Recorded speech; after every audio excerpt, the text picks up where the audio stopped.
lots of, in terms of exposure, if you say. I've served in the Northeast, I have also served in J&K, and I've also served in Punjab. Punjab was also a very interesting experience for me, because where we see Punjab not having any insurgency, Hmm. they have overcome that phase of insurgency.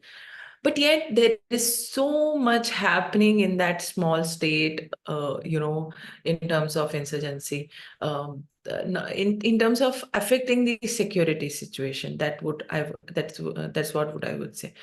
And even after so many years that insurgency has been wiped out, how the demography is taking it, how smuggling is affecting that region. All these things we have been privy to, and when you see these aspects, you realize that just because we just because the combat is happening in these locations, Hmm. these are the conflict zones, doesn't mean rest of the places nothing is happening. Hmm. So Okay. that myth gets busted. That myth gets busted, that just because there is no conflict happening, nothing happening in Mumbai, nothing happening in Delhi, nothing happening in all these places, doesn't mean that there is nothing brewing there. There are always undercurrents, and we are privy to what undercurrents happen. If you see IB ka aapko suddenly, na, you will see that they have busted a racket of Pakistan ISI Hmm. agents. They Hmm. suddenly one fine day you will get a news, and Yeah. then they will say that उसमें होगा कि they have been operating for the last 5 years. This entire racket has been going on, and so it is not that one fine day they got hold of him like a police and it got busted. No, no, no. It doesn't happen that ways in the intelligence framework. It is more of a reverse engineering. They have been following up for a while, and then finally, they felt they have enough evidence. Now, this entire ring can be nabbed. Busted out. So that's how it happens. Yeah. So there's a lot of spade work which goes behind that one news title or news flash that we see. And you will see this racket working in most unassuming places. Like, you will see in them in Delhi, somewhere in Jaipur, Bhatinda, Hmm. such things happen. So yeah, so that's how has been my military experience. Okay. So as you have mentioned about J&K as well. So in which year you were posted in J&K? Like in which year particularly you worked there? 2015, 2014-15. 2014, 15. So how was the situation back then? And how much do you think J&K has kind of came out of that atrocities? Because like also the removal of Article 370 was a huge kind of step that the government have taken. So what are your views on that firstly?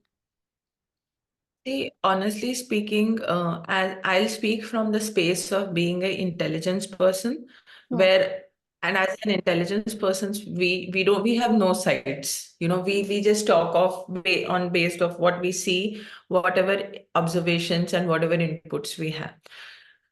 Um, there has been a situation that alienation was happening. Let's be very honest. If you even just see the newspapers during that time, if you just scrutinize those newspapers, you will realize that there has been lot of alienation which has been done towards J&K. Okay. Hmm. Now, somehow media doesn't realize how they are contributing to this. They are also an equal contributor to this. Absolutely. Yeah. All these yeah. Now, if you see, the government initially nabbed the separatists, and then they brought in the abrogation of Article 370. This all happened during the same time. This was necessary because although prima facie you might see that these separatists are talking for the people, what all atrocities are happening to the people, XYZ. Um, but let me tell you, because I've served in Northeast also and this place, let me tell you, these both regions work very differently. Very Okay. differently. Here, the moment these separatists, you have to, I mean, let's understand why they are called separatists. Whereas in Northeast we call them as insurgent leaders, or they're political reps of the insurgent organizations. We have such terms. We don't call them separatists there. The reason is because separatists, what prima facie may look as if they are speaking for the atrocities happening against the people, everything ends up at saying ki the solution is shift, make J&K part of Pakistan. Okay. So this is a common narrative which has flown, and that is the reason that it was felt that these people are not speaking for the people, but they are probably trying to separate the area, the region, and its people from that belongingness towards India. Mm-hmm.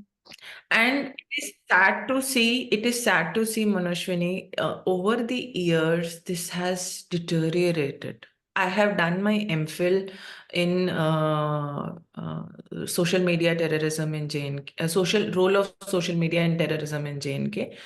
So, what I've observed during my research also is that there is till the time this social media wasn't there, things were still better, still manageable, still you could handle the population.